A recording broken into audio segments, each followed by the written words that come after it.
নমস্কার, নিউজ 18 বাংলা আপনাদের সকলকে স্বাগত। আমি কোয়েল রয়েছে আপনাদের সঙ্গে। চোখ রাখছি বিস্তারিত খবরে। অরুণ জেটলিকে তোপ রাহুল গান্ধীর। কেন 2.5 বছর চুপ করে ছিলেন জেটলি? রাহুল মালিয়াকে পালাতে সাহায্য করেন এমনটা বলেছেন, সাহায্য করেছিলেন জেটলি। রাহুল সিবিআইকে তথ্য দেননি। ঠিক কি অভিযোগ এনেছেন রাহুল গান্ধী অর্থমন্ত্রীর বিরুদ্ধে শুনবো। The finance minister himself has admitted that Vijay Mallya told him that he is going to go to London. And yet the finance minister took no action on Mr. Vijay Mallya. There is a notice to restrain Mr. Vijay Mallya. That notice is changed magically from a restraint notice to an informed notice. Why? Who did it? There are only two people, Prime Minister and Finance Minister. Mr. Jaitley is lying. The government is lying on Rafael, and the government is lying on Vijay Mallya. চাঁচা ছোলা ভাষায় একেবারে আক্রমণ করেছেন রাহুল গান্ধী অর্থমন্ত্রীকে। এবারে চোখ রাখছি মাঝেরহাটের খবরে। মাঝেরহাটে বিকল্প রাস্তাতে জট, কাছাকাছি দুটি লেভেল ক্রসিং এ আপত্তি রয়েছে রেলের। ওই সেকশনে লোকাল এবং পণ্যবাহী ট্রেন চলাচল করে। সময় মেনে ট্রেন চালানো সেক্ষেত্রে অসম্ভব। দুটি লেভেল ক্রসিং কাছাকাছি থাকলে এই সমস্যা দেখা দেবে। সে কারণেই প্রথম বিকল্পে আপত্তি নেই রেলের, কিন্তু দ্বিতীয় বিকল্পে আপত্তি থাকছে। ব্রিজের পাশ দিয়ে রাস্তায় সায় দিয়েছে রেল। আলিপুর অ্যাভিনিউ দিয়ে দ্বিতীয় যে বিকল্প রাস্তা, সেই বিকল্প রাস্তা নিয়েই রেল আপত্তি তুলেছে। আবির ঘোষাল টেলিফোনে রয়েছেন। আবির, প্রথম বিকল্প রাস্তায় আপত্তি নেই, কিন্তু দ্বিতীয় বিকল্পের ক্ষেত্রে দুটি লেভেল ক্রসিং এর বিষয়টি সামনে আনছে রেল। একটু স্পষ্ট করে বুঝে নিতে চাইবো বিষয়টা। দেখো, রাজ্য সরকার যে দুটো বিকল্প রাস্তার সন্ধান দিয়েছে বা যেখানে রাস্তার অ্যাপ্রোচ রোড তৈরি করার কাজ শুরু হয়েছে, সেই দুটো বিকল্প রাস্তার মধ্যে যে সমযোজন দূরত্ব রয়েছে সেখানে দুটো আলাদা আলাদা করে লেভেল ক্রসিং তৈরি করতে চাইছেন না তারা।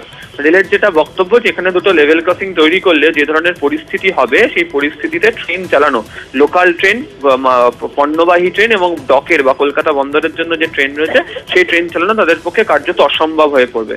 ফলে এই পরিস্থিতিতে তাদের যেটা বক্তব্য, যে তাদের যে টিম রয়েছে তাদেরকে আরো কয়েক দফা পরিদর্শন করতে হবে এবং তারপরই তারা এই বিষয়ে চূড়ান্ত সিদ্ধান্ত জানাবেন।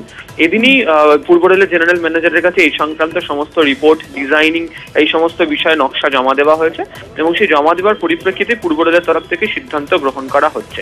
তবে একেবারেই দুটো না হলেও একটি লেভেল ক্রসিং তৈরির কথা তারা ভাবছেন এবং সেই কারণে অতি দ্রুত ওই জায়গায় লেভেল ক্রসিং হলে গাড়ির চাপ কতটা, কত সময় অন্তর ট্রেনকে নিয়ন্ত্রণ করতে পারা যাবে এবং রাতের বেলায় শুধুমাত্র পণ্যবাহী ট্রেন চালিয়ে পরিস্থিতি নিয়ন্ত্রণ করতে পারা যায় কিনা সেই সংক্রান্ত রিপোর্টও চেয়ে পাঠানো হয়েছে। ধন্যবাদ আবির। আর এই নিয়েই পূর্ব রেলের জিএম হরিন্দর রাও তিনি ঠিক কি বলেছেন শুনবো। एक लेटर आया हुआ है, we are examining, but how do you know how it can be made in 15 days? Okay. So we have yesterday only we have got that letter. Let us examine and then we'll revert back. আসি পরে খবরে। নতুন করে বিক্ষোভ কৃষি বিশ্ববিদ্যালয়। হরিণঘাটার বিধানচন্দ্র কৃষি বিশ্ববিদ্যালয় প্রশাসনিক ভবনের নিচে জমায়েত পড়ুয়াদের। কর্তৃপক্ষের বিরুদ্ধে স্লোগান পড়ুয়াদের। গত সন্ধ্যায় ক্যাম্পাসের বাইরে থেকে গুলি চলে। পড়ুয়াদের আন্দোলন বানচালের চেষ্টা করা হয়।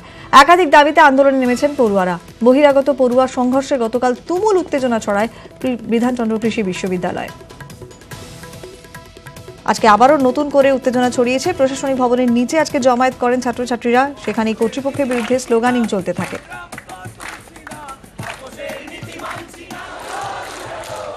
রঞ্জিত সরকার টেলিফোনে রয়েছেন। রঞ্জিত, কি পরিস্থিতি এখন?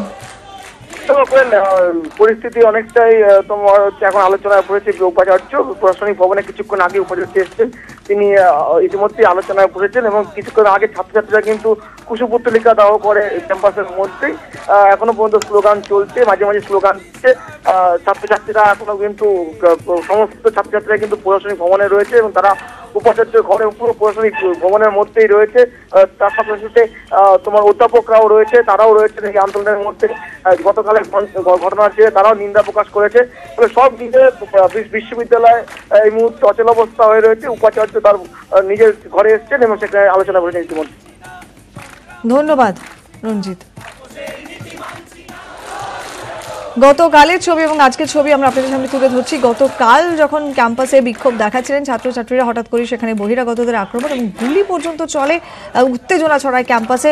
তারপর গতকালকের পর আজকে সকালবেলা থেকে থমথমে ছিল পরিবেশ, পরবর্তীতে আবারও নতুন করে উত্তেজনা ছড়ায়, কারণ ক্যাম্পাসের প্রশাসনিক ভবনের নিচে আজকে জমায়েত করেছেন ছাত্রছাত্রীরা, সেখানে স্লোগানিং চলেছে এবং সেখানে কুশপুত্তলিকাও দাহ করেছেন তারা কর্তৃপক্ষের, এমনটাই জানালেন আমাদের প্রতিনিধি। তবে এখন আগের থেকে অনেকটা পরিস্থিতি স্বাভাবিক, বৈঠকের একটা সম্ভাবনা রয়েছে।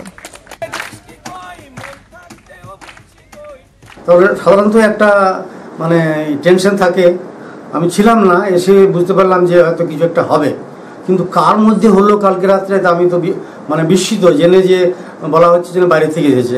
আমি এ ব্যাপারে শিওর না, এখনও আমার মনে হচ্ছে যে দুটো দলেই হয়তো কালকে বেশি ফিউরিয়াস ছিল, তাদের দিয়ে শুরু হয়, এটাকে নিন্দা করছি। এবং দ্বিতীয় কথা হলো আমি একটা কমিটি, হাই পাওয়ার কমিটি বানাচ্ছি, যাতে আমাদের সিনিয়র সিনিয়র যারা প্রফেসর বা ডাইরেক্টর যারা আছেন তাদের একটা কমিটি করে এটা ইমিডিয়েটলি ইনভেস্টিগেট করাবো এবং জানতে চাইবো কারা করেছে এটা। নদীর স্রোতে স্থায়ী সেতু জলের তলায়, জোড়াতালি দিয়ে তৈরি ডাইভারশনও নড়বড়ে, যে কোনো সময় ডোবার সম্ভাবনা। আর তারই মধ্যে প্রাণ হাতে করে যাতায়াত করছেন চালক এবং যাত্রীরা। আলিপুরদুয়ার ফালাকাটার যোগাযোগ এখন এতটাই নড়বড়ে। টানা বৃষ্টিতে ফুলে ফেঁপে উঠেছে বুড়িতোরসা নদী, সারাক্ষণই চোখ রাঙানি, এই বুঝি ভাসিয়ে দিল।